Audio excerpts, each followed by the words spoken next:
If you're a leader or an aspiring leader in the business of lifelong learning, you're in the right place. I'm Celisa Steele. And I'm Jeff Cobb, and this is the Leading Learning Podcast.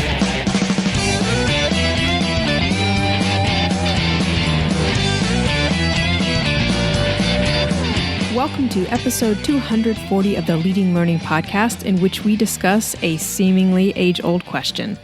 Is e-learning effective?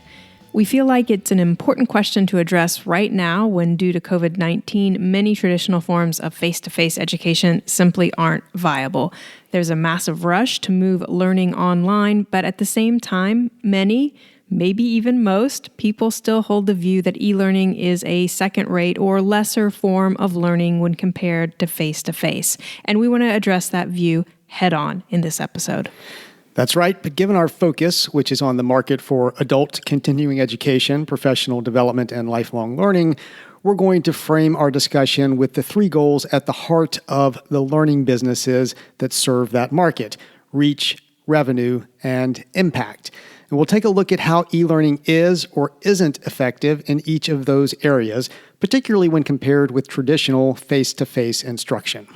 Before we get to the substance of the discussion, we want to offer two reflection questions, and you can find those questions in the show notes for this episode at leadinglearning.com/episode 240. First, how conscious and intentional are you about the instructional methods used in the learning experiences that you offer, whether online or off? And second, how well do you leverage the reach and impact of your e-learning offerings to drive your revenue strategy? We encourage you to keep those questions in mind throughout this episode as we touch on different aspects of reach, revenue, and impact as they relate to e-learning. And then also, before we dive deeper, we want to be sure to offer a definition of e-learning, at least as it applies to this discussion. So for our purposes here, we define e-learning as any learning experience accessed using one or more digital devices. And we're keeping the definition purposely broad because we don't think e-learning has to involve specific types of media, nor does it matter whether it takes place in real time or asynchronously.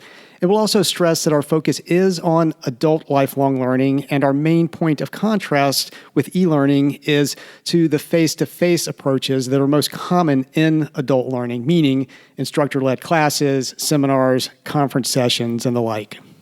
So now, as we turn to a more detailed discussion, we're actually going to change up the usual order of the core learning business goals we've noted: reach, revenue, and impact. And we're going to talk about impact first because that seems to be the area where people get hung up most quickly. Yeah, they really do. I mean, just the other day, I was reading comments on a blog post about the effectiveness of e-learning, and a person who identified as a university professor had commented, quote, "I don't feel that online can adequately substitute for in-person instruction," end of quote. And you know, I do get why people say things like that. And of course, everybody has their own take on what that, quote, adequate substitute means. But it's kind of disturbing as a comment to read from a university professor, because we have, after all, known for decades that when it comes to educational effectiveness, e-learning can be every bit as impactful and sometimes even more impactful than traditional face-to-face instruction. Yes, indeed. And really, you can go all the way back to studies that focused on precursors to e-learning, like instructional films. The U.S. Army conducted research back in 1947 showing that there were no differences in learning outcomes between groups who received instruction on a specific skill from a film with a narrated demonstration versus those who were taught in a classroom by an instructor who used the same script as the film and did a demonstration on actual equipment along with still slide pictures. And we'll note that we know about that particular research because Ruth Clark and Richard Mayer cited in their classic work, E-Learning and the Science of Instruction. And that's a book that every learning business professional needs to read and periodically reread. And Clark and Mayer point out in the book that, quote, "With few exceptions, there have been hundreds of media comparison studies that showed no differences in learning," end quote. What matters most is not the medium used. That is, not whether it's on a computer, whether it's face-to-face, or even delivered with printed text. It's the instructional methods. So methods, not medium, matter. Clark and Mayer are an important source of that message, and their research on it dates back decades. More recently, Will Thalheimer, he's been on the Leading Learning podcast as a guest, and he's been a session leader at our Learning Technology Design virtual conference. And Will has done a great job of compiling a range of research, including some of Clark and Mayer's, that points to that same conclusion. The methods, not the medium, matter. And as part of his conclusions from that research, which is titled, appropriately enough, Does E-Learning Work?, Will states that, quote, when learning methods are held constant between e-learning and classroom instruction, both produce equal results. And also, here's another quote, what matters in terms of learning effectiveness is not the learning modality, e-learning versus classroom, it's the learning methods that matter, including such factors as realistic practice, spaced repetitions, real-world context, and feedback.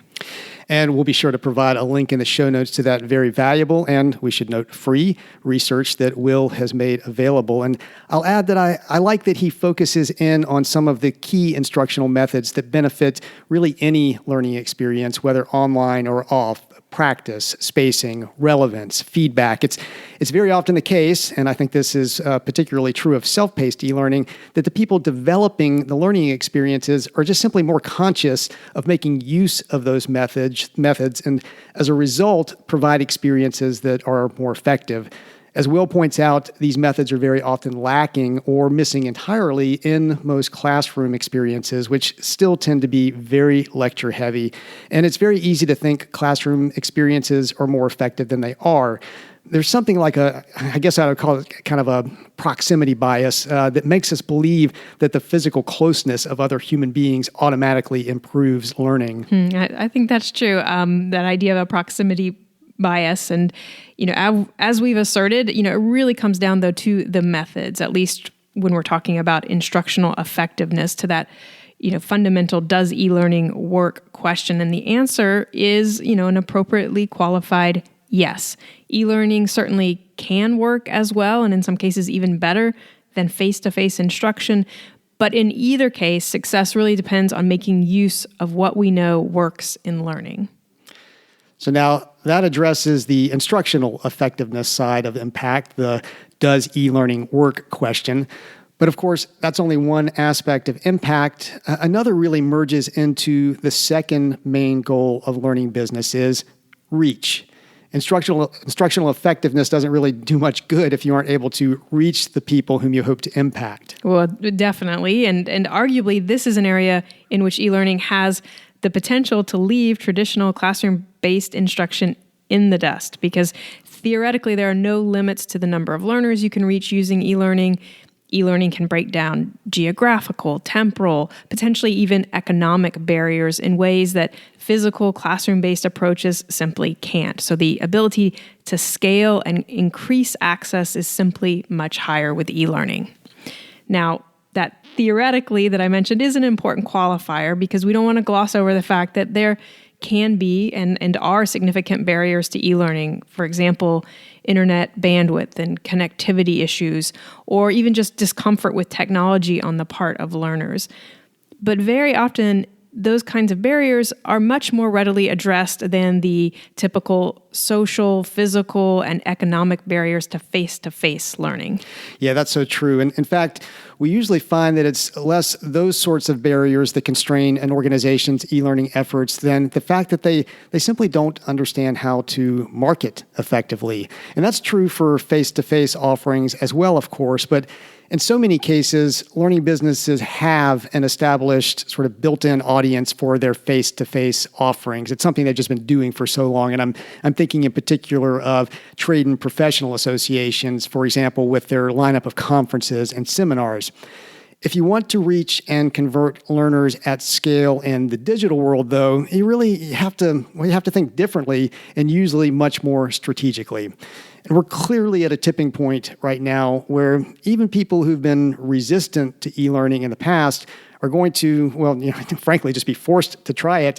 And of course, many of those will continue using it once they get a taste of it. And of course, there was already a very high and growing receptivity to online before this current pandemic. So clearly, people will do e-learning. You've got those who are already doing it. You've got the ones who are going to be new converts as a result of the current situation.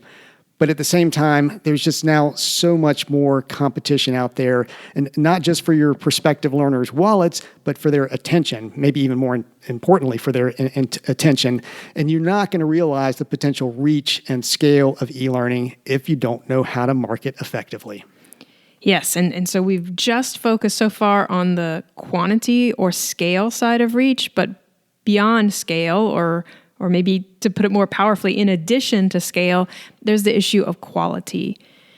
Because it's rooted in digital and eventually quantum technology, e-learning has the potential to deliver a different quality of experience to each individual learner. It can provide for adaptation, customization, personalization at a depth and scale that really isn't possible with most face-to-face instruction.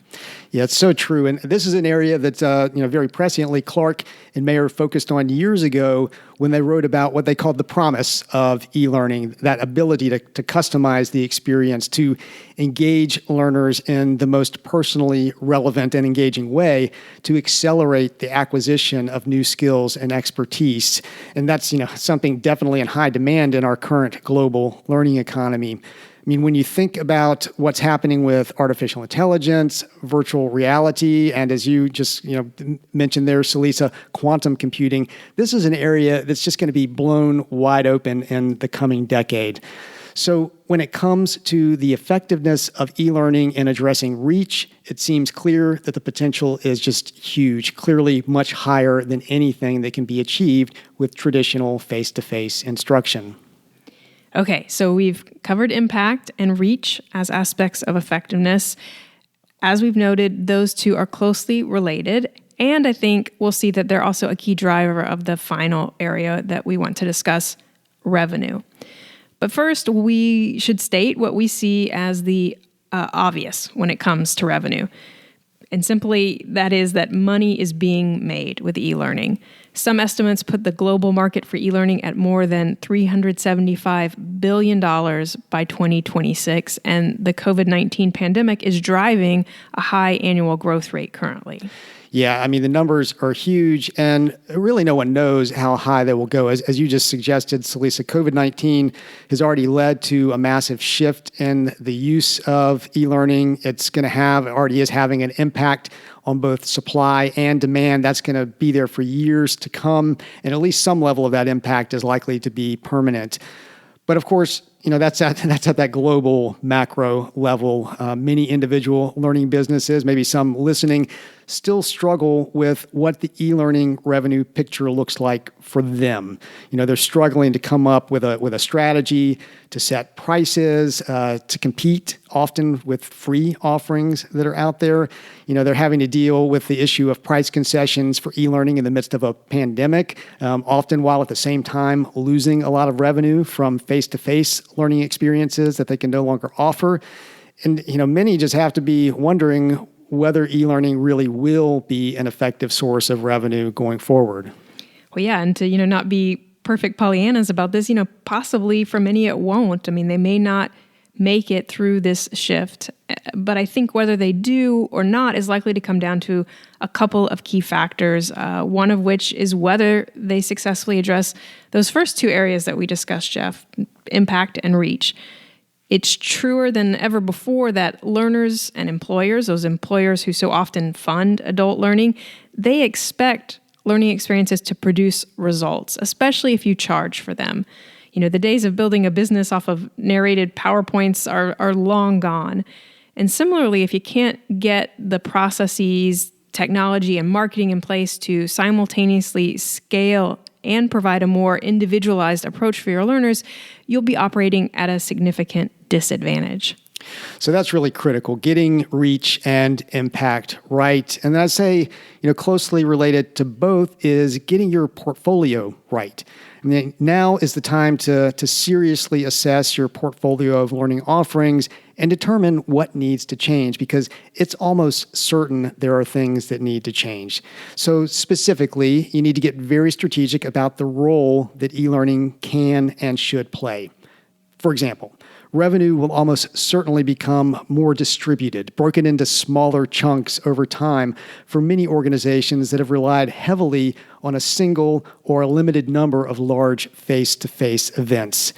Veronica Diaz of EDUCAUSE suggested when we interviewed her recently for our virtual conferences report that you need to disaggregate your traditional large place-based offerings, kind of break them down into the pieces that are valued by specific communities or audiences that you serve. And then those can then be developed into smaller, more focused offerings that are more distributed across your calendar if they involve live delivery, or possibly converted into on-demand offerings.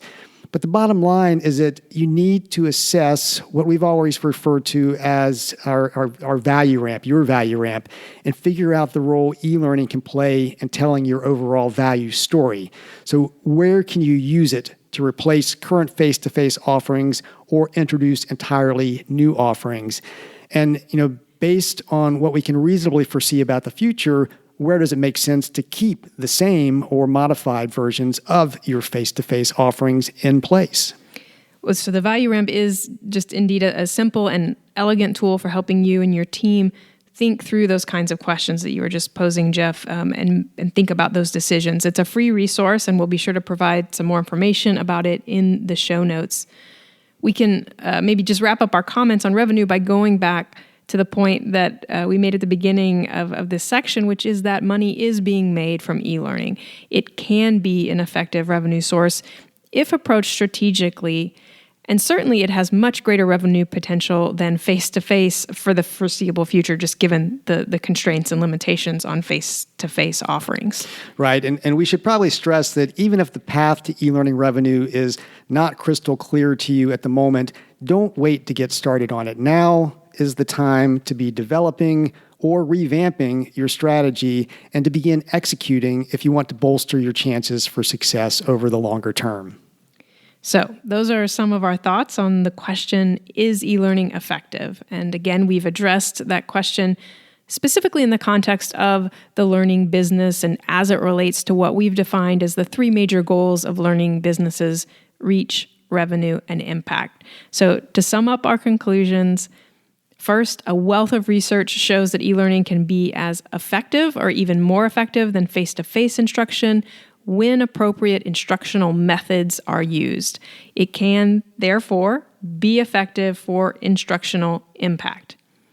Second, even acknowledging the potential barriers, e-learning clearly has the ability to reach many more learners than face-to-face instruction, and it offers much higher potential for reaching the right learners in the right way through much more individualized experiences.